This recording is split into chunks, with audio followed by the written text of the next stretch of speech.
आज श्रद्धेय दुर्गाचार्य मिश्र जी के 86वें जन्मदिन के अवसर पर हम सभी लोगों को यहाँ इकट्ठे होने का, उनके जन्मोत्सव मनाने का अवसर मिला और मैं बड़ा भाग्यशाली भी हूँ। इतने साहित्य मनीषियों के साथ में मुझे मंच शेयर करने का सौभाग्य भी मिला। आदरणीय मिश्र जी का पिछले कम से कम 25-30 वर्षों से मुझे भी सानिध्य और स्नेह मिलता रहता है और ऐसा सरल व्यक्तित्व वास्तव में शायद ही कहीं मिलता हो। और अभी जैसे बात आई कि आप प्रशासनिक अफसर रहे और कभी भ्रष्टाचार और इन सब चीजों से बहुत दूर रहे।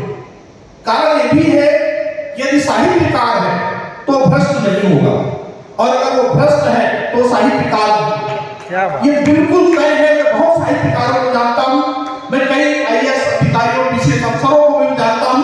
अगर उनमें साहित्य आ गया तो वो बहुत सी चीजों से दूर हो जाएंगे। वो वही करेंगे कि उनकी अंतरात्मा करेगी। वो अंतरात्मा से विरुद्ध कोई कार्य करते ही नहीं है। तो फिर दुर्गाचरण मिश्र जैसी शख्सियत जिन्होंने न केवल पूरी जिंदगी साहित्य को जिया, बल्कि आज उम्र के 86वें वर्ष पर भी आप उसी ऊर्जा के साथ समाज को दिशा दे रहे हैं। मैंने भी 4 लाइनें लिखी और अभी बैठ करके लिखी। जिस समय हमारे भाई अपनी दिनेश जी कविता पढ़ रहे थे तो मैं उस समय दैव योग से मंच पे नहीं था, मैं लिखने में था। तो मैं वास्तव में आपने मुझे टोका भी एक बार कि निर्मल जी, लेकिन मैं यहाँ मंच में होकर भी मंच में मैं नहीं था। तो मैंने 4 पंक्तियां अभी लिखी, आदरणीय आपके चरणों में मैं समर्पित करता हूं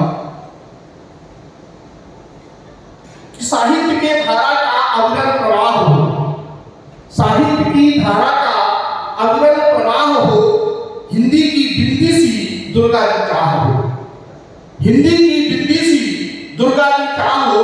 और जीवन तो अर्पण है साहित्य के सुभारस में, जीवन तो अर्पण है साहित्य के सुभारस में। और साहित्य के मनीषियों की तुम ऊर्जा अथा हो, और साहित्य के मनीषियों की तुम ऊर्जा अथा हो। और उम्र तो हावी हुई ना आप पर कंगर कभी भी, उम्र तो हावी हुई ना आप पर कंगर कभी भी। पगडंडियों की जोड़ती सी, पगडंडियों को जोड़ती सी आप उत्तम राम हो, पगडंडियों को जोड़ती सी। हम ये सब पगडंडी हैं और आप जोड़ने का काम करते हैं। तब मैंने पंक्ति लिखी कि पगडंडियों को जोड़ती सी आप उत्तम राम हो। तुम युवा सी गति पकड़कर चल रहे हो आज भी, तुम युवा सी गति पकड़कर चल रहे हो आज भी। ऊर्जा का स्रोत सच में अद्भुत और अथाह है, ऊर्जा का स्रोत सच में अद्भुत और अथाह है। तुम शतक को ठोककर, तुम शतक को ठोककर चिरजीव हो, चिरजीव हो। तुम शतक को ठोककर चिरजीव हो, चिरजीव हो।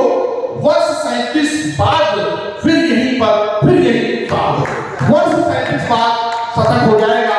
और मैं चाहता हूं कि उस समय इसी मंच पर हमारे श्रद्धेय त्रिपाठी जी का सानिध्य हो, हमारे मिश्र जी हो, हमारे डॉक्टर देवसी शर्मा हो, हमारे डॉक्टर आर.के. शुक्ला जी हो, जिनके सानिध्य, जिनका मैं इन चारों विभूतियों को निश्चित रूप से मैं अरसे से मैं आपका न केवल एक फैन, इनके साहित्य रस का फैन और आपके मुझे मंच पर बैठने का सौभाग्य मिलता है। जबकि सच बात यह है कि मैं ऐसे साहित्यकारों की चरणों की धूल के बराबर भी नहीं हूं, लेकिन आपका सानिध्य मुझे मिलता है। बहन ने बहुत अच्छा गीत पढ़ा, बहुत अच्छा गीत, उसे बहुत बहुत बधाई। मैंने उसके लिए भी 4 लाइनें लिखी। उस गीत पर मैंने 4 लाइनें लिखी कि बहन ने एक बात कही कि बहन बेटियां कोई मांगता नहीं है। बहन नीलू जी ने कहा कि बेटियां कोई मांगता नहीं है। सर्वजी में 1 मिनट और होगा, 2 मिनट, क्योंकि मैं जानता हूं समय की कीमत। लेकिन बात चली तो मुझे लगा कि बहन ने कहा कि बेटियां कोई मांगता नहीं है। तो जब मेरे यहाँ एक बेटा था बड़ा, और मेरी वाइफ की प्रेगनेंसी थी।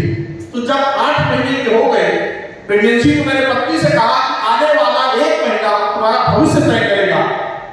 अगर बेटी हो गई तो बुढ़ापा सही गुजरेगा, बेटा हो गया तो बुढ़ापा खतरे में है, ये नोट कर लो। और ईश्वर जानता है साथ जो वक्त बात कर रहा हूँ, उसी दिन मैं और पत्नी पनकी मंदिर में और हमने बेटी मांगी और ईश्वर ने हमें वो दी। तो इसलिए मांगते हैं बेटियां, ऐसा नहीं कि लोग बेटियां नहीं मांगते। तब मैंने आपने अंतिम मंत्र में कहा कि बेटियां कहाँ जाएंगी, और वो जाएंगी हाथ, ऐसा कुछ आपने अंतिम मंत्र में था।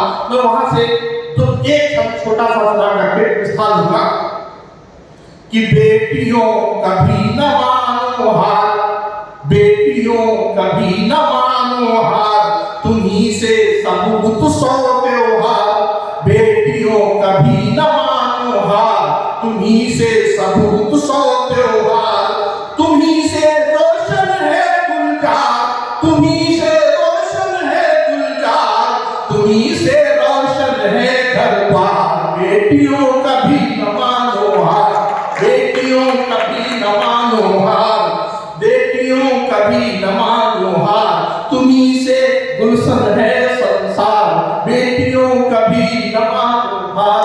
मैं लिखता और लेकिन समय देता। धन्यवाद। जय हिंद, जय भारत। और पुणे में आदरणीय विश्व जी को बहुत बहुत शुभकामनाएं, बधाई देता हूँ। और निश्चित रूप से वो सदाई होंगे और उनका सानिध्य, इसमें आशीर्वाद अनवरत हमें नहीं मिलता रहेगा। और सरवण भाई जैसा संचालन हमको देखने को मिलता रहेगा। हर बात पर जो इनके पास छंद है, उस छंद को मैं और उनके